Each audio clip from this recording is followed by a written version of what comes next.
everyone. Welcome to another fantastic episode of Connecting Greeks. I am Ari, and I'm here with my two guys, my two bros, my two homies, as we used to say back in the day. First up, Poti Stamos. What's up, Poti? That's a homie. And speaking about back in the old days, Angelo Tsaroukas. What's up, Angelo? What the fuck does that mean? Back in the old days. I'm Ari, I'm 14. Here I'm coming to Kologiero do Tsarucha. Well, Back in the old fucking days. What the hell is that supposed to mean? Yeah, Poti gets to make fun of our hair because he has the big pompadour. The old, and speaking of Yeti, let's bring on Tsarucha. How you guys doing? You good? Good. How are you? Yeah, that's all right. Good. We're just, traveling around, and I miss you guys. I'll say it loosely. I miss you guys. Don't know loosely. I mean, don't get excited. But in October I was in tour in Europe, and through the tours you meet people. You meet unique people, and I met this gentleman who's a great, one of the finest comedians in Greece. He currently has a show called Ivea Venecho, which means I don't have a fucking clue what's going on. We did a show together in Athens, and I really like this guy's comedy. Welcome to Connecting Greeks, Aristotelis Rigas. Oh, thank you for having me. Thank you so much. And for your very flattering words. Thank you so much. Yeah, it was great. So just to give the guys background, their stand-up comedy was a movement in Greece, which recently has really taken off. Aristotelis, well, I call him Ari too, because we got two Aris on the show, so I'll say Aristotelis because there's two of them. Is one of the guys that has slugged it out in the Greek stand-up comedy scene. He was doing comedy when it wasn't so popular because, it took time, and now has become one of the premier comedians in Greece. We did a show in Athens, and it was interesting because it was at the Gagarin 205, which is like a legendary rock place. All the big, like David Gilmour's play there, Nomizo, all those guys. Wow. And we collaborated at the end of the show. We did a thing where Adi, because Adi's also a musician, expert ukulele player. So he really puts it in that's on your tagline on your Instagram. But he's a great musician. And we did a country western version of a Greek song, which I just went up. I said the show was done, and I said, just come on stage, Adi, Ella, let's just fuck around. And it was fun. So we made it up on the spot. Nothing was rehearsed or planned. And the audience loved it, So Adi, tell us, Pesmas, when did you start doing comedy in Greece, and how did it all come about? First gig I ever did was in 2012. It was 12 years ago. And there was no stand-up comedy to mention at the time, because we had a gig a month maybe, and we had 5 or 10 minutes, and there were 10 of us, and we went up in bars and we said, can we use the bar to do a stand-up comedy show? We had no idea, and we played back to back 10 minutes. People were hurting, our jokes were very bad. They had no idea what they were watching. They had never seen stand-up live before in their lives. It was very hard. We were feeling like we were intruding, like people were out there to drink a beer, and we were telling them jokes in their face. It sounds like you're describing this show right here. Yeah, kind of like that. But Adi, because 2014, I went to Greece to do this documentary where it was, back to Sparta, and I did a show at the Kakoyannis Teatro, which we ended up filming and doing it. And I knew then it was still, because Greece was still in crisis, from the economic situation in Greece.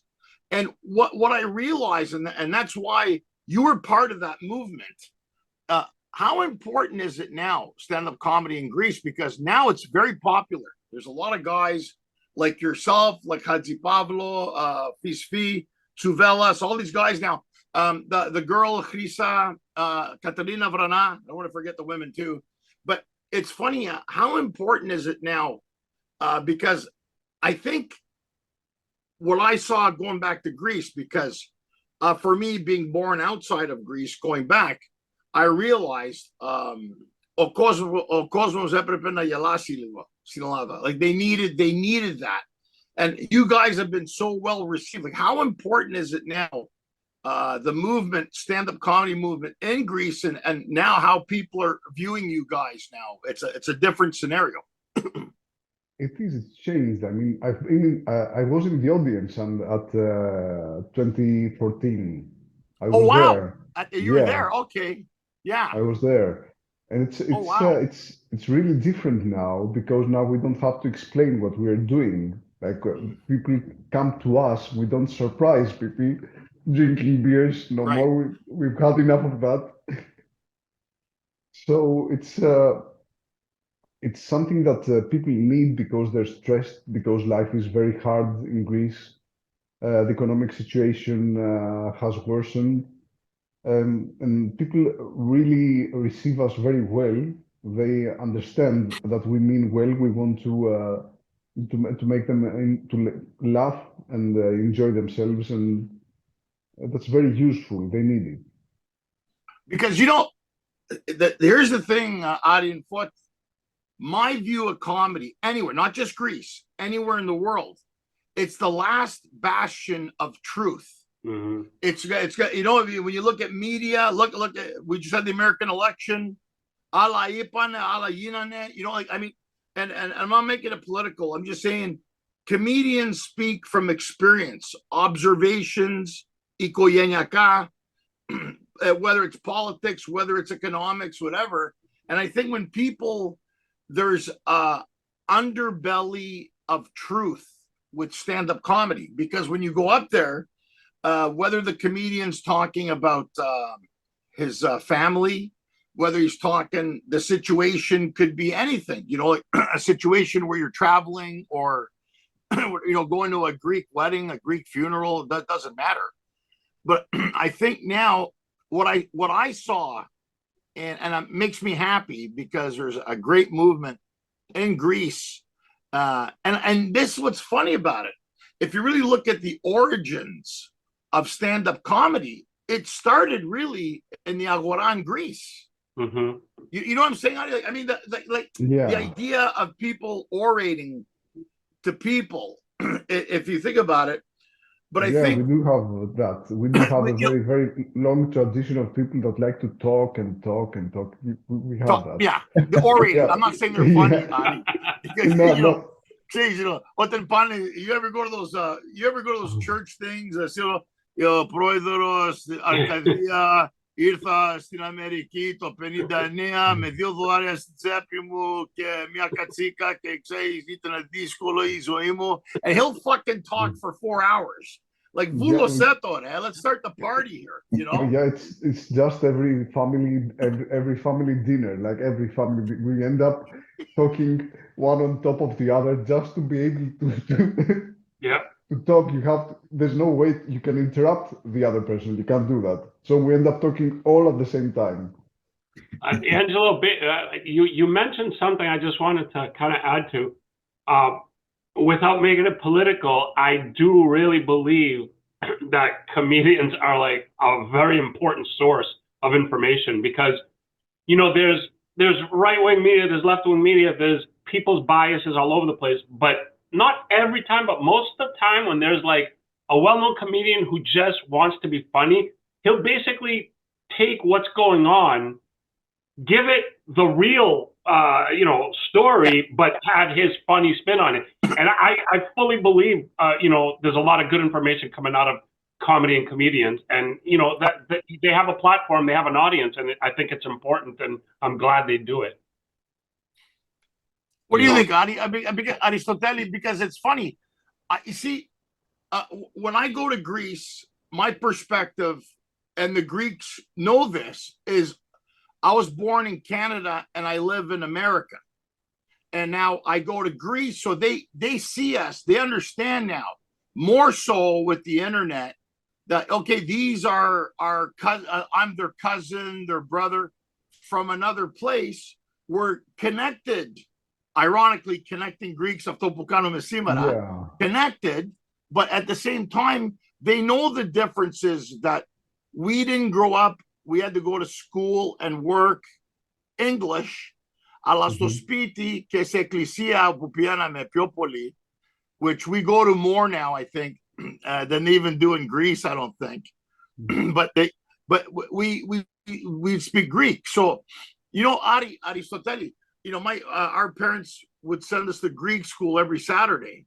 And then we would go to Greece. They said, "Oh, we didn't know." That's why I made the joke that we sound like we're special needs when we go to Greece, because you guys look at us going, Thelis, Pame, Volta, Metan, Yeah, like, nah. I mean, but they understand that. But it's the same now.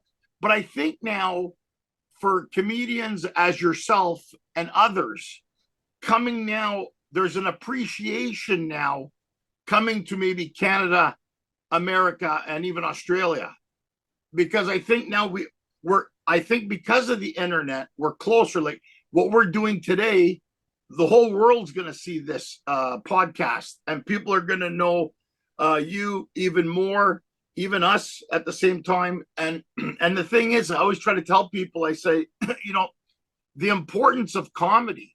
It breaks down. You could have the worst day of your life. Your boss is an asshole. And like you said, you go now, instead of interrupting them while they're drinking a beer, you're entertaining them while they're having a beer. They come to me now. Now they're coming to me of their own will, they're coming to me. Right. But comedy is very important for many reasons. One is one of the few things that we have that we can use to punch up. We cannot do that with anymore. It's not easy. It's a very, very unique thing with comedy, that you can go on stage and you're just a regular person like everybody else there. You don't go on stage with your money or your cars or your success, just you, and with a mic and your thoughts and your feelings, and you can express things that are larger than you, and you can take a stand and make. Basically, you're revealing yourself. What we're doing is we're revealing ourselves. We think we're hiding, but we cannot hide. We are who we are to the core of our personality. So that shows on stage, and who you are is you're transmitting that to an audience that would far exceed anything that we could do in the past. Like one guy with a microphone can say things that maybe could make somebody in the audience think something that they have not thought. It's very, very important. It's very important. Exactly. No, you know what, Aristotelis, you hit it right, as they say, the nail right on the head. It's perfectly, because it's true. And I say, and a lot of times I think comedy is undervalued, because I know sometimes people are like, well, the first thing they say is the guy, is he or she funny? And then you go, well, you got to go see the show. And sometimes there's nights where people go to develop comedy. Like there's off nights, like Triti Tetarti. If it's an off night, you may go to like a bar or a pub and say, I'm going to try these jokes. Or something happened, something happened that week. To give an example, right now, Aristotelis, I'm working on a cruise ship and I'm in Roatan, Honduras. Okay. So I'm doing shows here. Because the show, I came on Saturday, one show, and my next show is Friday. Okay. So I got 5 days to do basically nothing. I've run out of people to masturbate to. That's how bad it is. Angela, have you met any Greeks in Honduras yet? Greeks, Greek. So we gotta let this is, and I wanted to tell you this, Aristotelis. We got a notice from the cruise line suggesting to the comedians please do not talk about politics because, right, it's a very sore thing. Now, I understand it's not like a regular comedy club where you're expressing it openly, so although it's a selected audience and they paid money to be on a cruise. But I found it interesting. I won't call it censoring, but they strongly suggest don't talk about politics because right now it's a sore topic. And for me, I want to ask all of you this question. Yeah, definitely. I said, I think stand-up comedy, as a comedian, you should be allowed to say whatever you want. Now, having said that, there are consequences sometimes, and we've seen it in the past. How do you think right now, Aristotelis in Greece? Because I know the Greeks they're more open about stuff when you're talking to them about it. Here, Akoma, even though it's open, you got to know your audience, right? How do you find it in Greece, like talking about certain topics? Yeah, I mean, that's a huge conversation about if there's a woke agenda that is interfering and how political correctness has put boundaries in what you can say and what you can't. And actually, talking about me, I never had any trouble with that. I mean, being politically correct has never crossed my mind because actually the first thing that I want is not to be. Can I speak openly? Right. Can I say? I mean, Sure. my main concern is avoiding to be an asshole on stage. That's about it. Yeah. That must be. Is that hard to do? I mean, it's something. It can be hard if you haven't learned that in elementary school. You have to be able to do that by then. To be a good boy, not be a bully on stage, not picking on a poor audience member and turning a crowd against one person. It's very, very easy to avoid. Like, don't do it. Okay. Yeah, because you see, for me right now, Aristotelis, because I know you do it also in your act, we're talking more about our family now. And we were saying earlier with families, when you get together, is talking. And I think comedians go through stages when you're single. You're talking about chasing women and going out, getting drunk and getting high. And then later on, academia, if I'm in school, this and that. Then you get married or you're in a relationship. It's a different set of circumstances. Then divorce. Comedians can fit in every different type of category, and I find it interesting that for myself, I'm speaking now. I think lately, my comedy is a little bit more about my family. I'm talking more about traveling in my family because now my daughter's getting older, and now I see that she's like her mother. Every day it's not like Kalimera. It's like I need this, I need that. I go, oh, Kalimera. What the fuck's going on here? And my daughter goes, Dad, I sent you. My daughter goes, Dad, I sent you the link on Amazon. She goes, all you have to do is click yes. I go, oh, no good morning. She goes, I really need this thing. And I think by me telling you guys that story, I think a lot of other people can relate to that. But so did you already go to Scandinavia, Aristotelis, or you're going? No, I'm going in January. You're going in January. So I know you're going to Gothenburg, Helsinki, Copenhagen, and Stockholm. Yeah, exactly. That's gonna be nice. So it's interesting. That's a great tour. I did part of that, and it's funny now how Greeks have migrated through Europe. Yeah, because of the EU, they're working in Germany and Finland and Stockholm. So do you find now by you going there, would it be almost the same type of show that you're doing in Greece? But are you, or like me, are you changing it a little bit because you know you're in another country now? What happens now is this because I find in Europe, particularly, people about my age that have left Greece and maybe like have left Greece like a couple of years ago. That's very young immigrants, very young there. Right. So we have this, we share the same culture, the same language, the same civilization. And I do shows. I did a show in Brussels that would be like a, a, a show that I would do in Athens. At the same thing, the same Right. reaction, the same exactly checkpoints in the text that they hit. It's everything that I would expect from an audience in Greece. That's Very awesome. Wow, few- cool.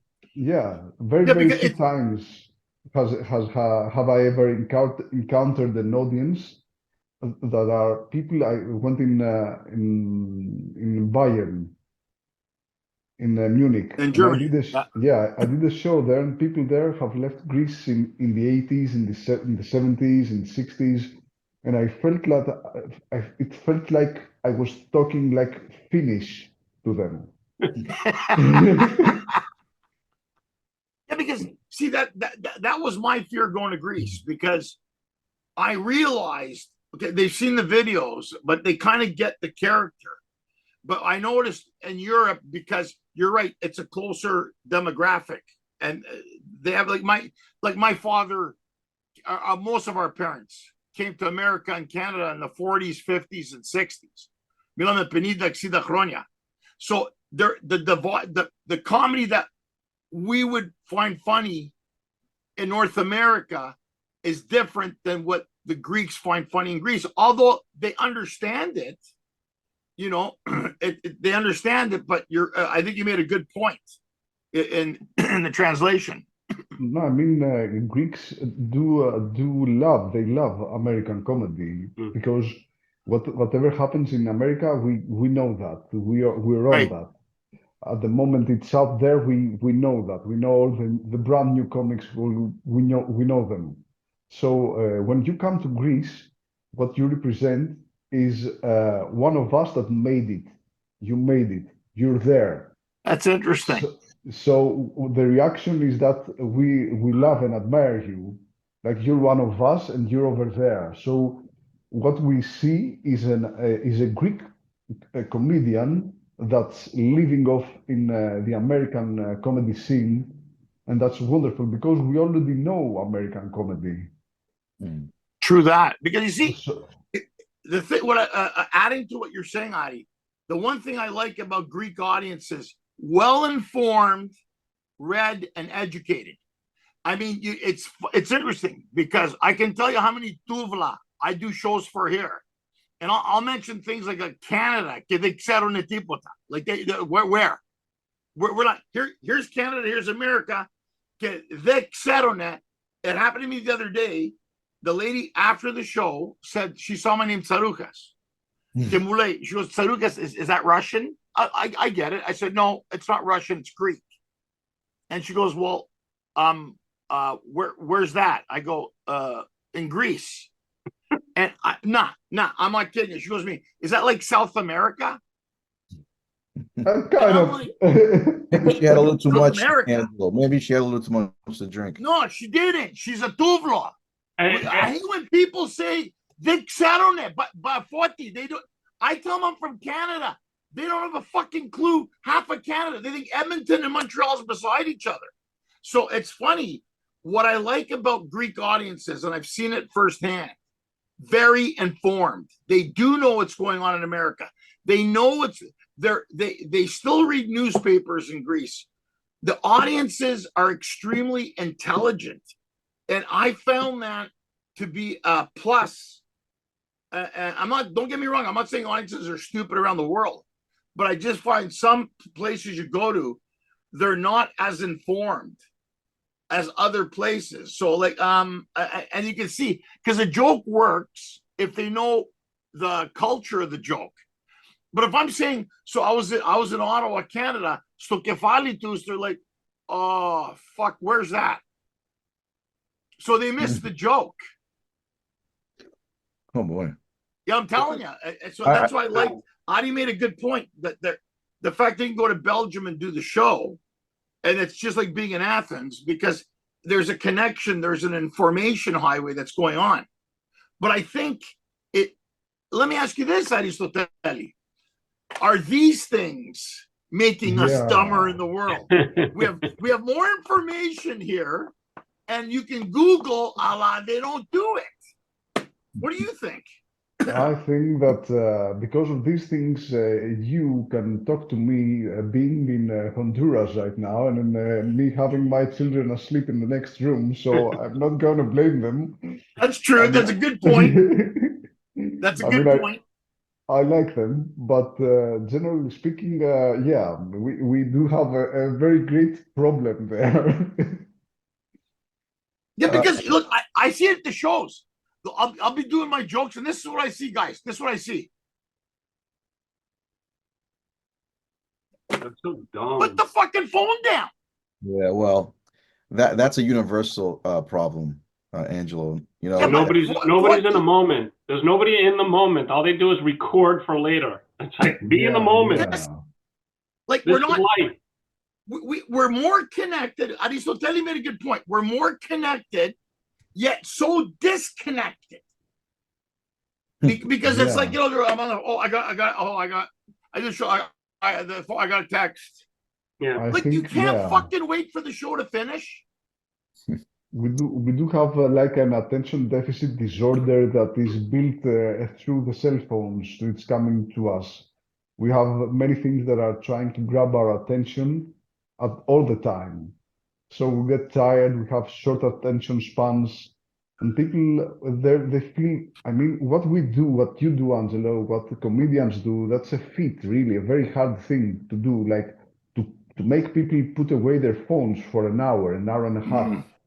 It's very, very hard to make them, to bring them to the here and now and talk to them directly and then entertain and connect with them. It's very, very hard. Look at my co-hosts. well, I can barely talk to these guys. Well, that's because I keep looking at this. You know, I don't put the phone down. Like, you know, Forty, it's true. I got my friend. He goes, "Oh, hold on, I got to check. What are you doing?" "Oh, I'm on my phone." You have a phone here, and Malaka, you need one on here now. Like you want to hear? Now they have the glasses. You want to hear something scary? You want to hear something scary, guys?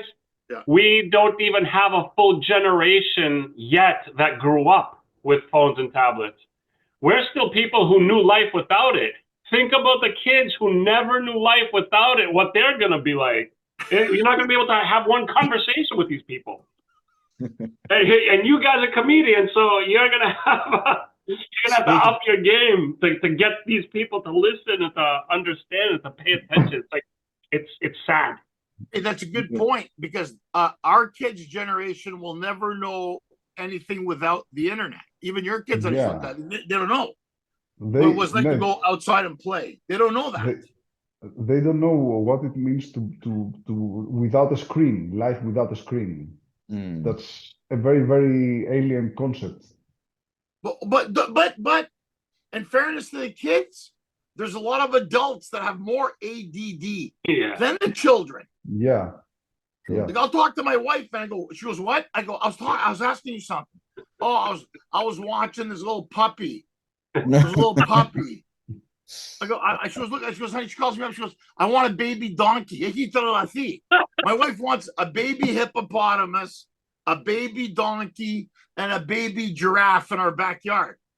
Yeah, I cannot compete with that. I mean, a baby giraffe is so much cuter than me. Oh man. I got a question for Aristotelis. Besides, you know, Angel being your favorite comic in America, do you have any other favorite comics that you can speak of that you enjoy or get inspiration from? I'm not actually a comedy nerd, because I came into comedy when I was already a 35-year-old adult. So I was fully formed by the time, and then I had to have a day job, and then I had a family, and I went and had two children, and so really I don't have the time to watch comedy as much as I would like to. But all the classics are my influences, and I very much like Wright. Stephen Wright, Yeah, Boston guy. yeah, Oh, the yeah. one-liner, Right? Stephen yeah. Wright, yeah. Oh, he was awesome. He's awesome. He maybe is my favorite comic of all time, maybe. Yeah. I agree. He's Yeah, right. he's Right. awesome. Yeah, I think he's really, really brilliant. I mean, I have never seen any comedian have a set of like one-liners that are all 10 out of 10 or 9 out of 10. That's one after the other, not a single, not a mediocre joke, like never, Mm. like never. Yeah. I've never seen that. I've never seen that. Nice. You That's know, awesome.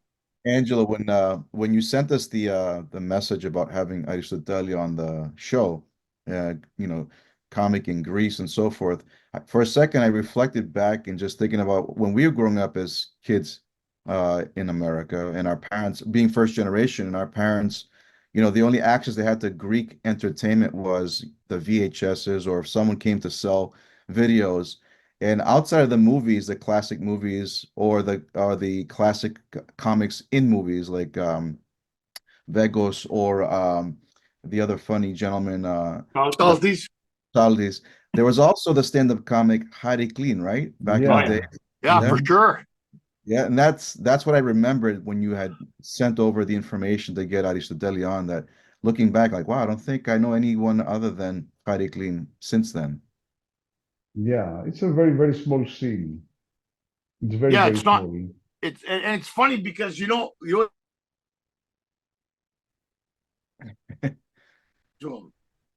because don't forget, during the junta in Greece, Harry Clean moved to Montreal. He had to leave Greece and then go back. So that was all part of the whole. It's a very interesting story about him, and we grew up listening to them, and now the whole scene's changed. Hmm. Aristotelis, what do you got coming up? We can tell people what's going on, and what do you got coming up for in your shows? I'm having this new show that's this is the first year.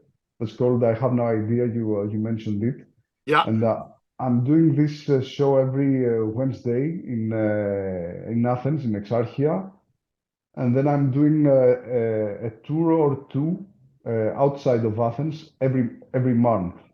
nice. So Because you go to like Trikala, and you basically go all over yeah, Greece, right? It's yeah. awesome. It's awesome. That's great. And I'm in Scandinavia in January, and that's how it's going to play out to until April or May. That's the time the weather gets hot for people to go indoors and watch comedy. Right. Oh, So we cool. do, yeah. Well, that's good. That's good. So, and you got like now, if I'm not mistaken, you have a radio show in Athens or a podcast, or you're a I guest have on. I have a podcast that's called I'm in Favor. Hmm. Generally speaking, but it's Okay. the concept is this is it's a topical podcast that I do once a week with a piece of news of the week. Okay, And interesting. Yeah. so I take one piece of news of the week that I'm against, really, that I don't like, Okay. and I ironically say that I'm in favor, that I think the idea is wonderful. Like, Oh, that's Clever. cool. I like that. That's great. And so your podcast is called I'm in Favor στα ελληνικά πώς το λέτε? είμαι υπέρ. Yeah, okay. Good to know.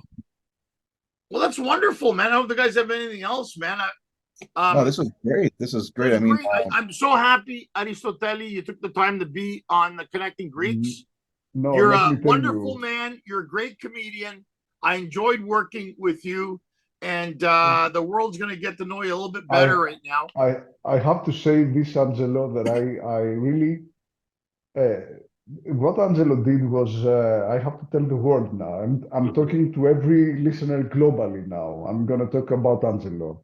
So Angelo Oh no. made me the great honor of inviting me to be the opening act of his show, and I went there. I opened the show. The show was amazing. It was so funny. So what happened is, like, I'm doing comedy for 12 years now. It's very rare, in very rare occasions, that the headliner, the person you're opening the show for, mentions you at the end of the show. It's very, very rare. But what Angelo did was unprecedented. I've never experienced anything like this in my whole life. He brought me on in the very end with him to do something together on stage, improvisational, together. And it was so funny. He welcomed me so heartfeltly. And it really moved me. And I would really like to publicly thank you for that honor. Well, it was my it honor because was very nice. I really, really, really, really thank you so much for it. no, you're welcome. Look, I like what you did, and with the guitar, I thought, let's collaborate. So I said, let's bring him on the end, because I mean they got their show, and I said to the audience, I want to try something with Adi here because I mean the whole idea is it's comedy, you got to be on it, but you want to have fun. We had fun. Yeah, it was so much fun. And the crowd loved it. They're like, oh, shit, we didn't expect this. Let's have some fun with it, and we got to do it again for sure. That's very kind of you. Thanks, Aristotelis. I mean it really from the bottom of my heart. Thank you so much, and you're welcome. I mean, of course you are welcome in Greece, but we can do anything you want anytime. That's awesome. It's nice to have people appreciate you, unlike some of the people I work with here. I'm sure you're appreciated globally. Tell my wife that. Anyway. But a baby giraffe is a baby giraffe, man. I'm sorry. Great. Ευχαριστώ, Aristotelis, for coming. Thank you so much, Bree, for coming to the show today. And Thank you. I want to say again, thanks for taking the time, Aristotelis. Thank you so much, Foti. Angelo, as always, we love seeing you. Get out of Honduras as soon as you can and get back here so we can do more stuff. And everybody out there watching and listening, check out Aristotelis' stuff. We'll have links in the notes. Listen, watch, whatever it is, support. We're here connecting Greeks to support each other. So support Aristotelis, support Angelo, support everybody. And thank you guys once again. Laughing. Keep laughing. We got to laugh. That's it. Thank you guys. We'll see you all next time. Bye, guys. Bye-bye.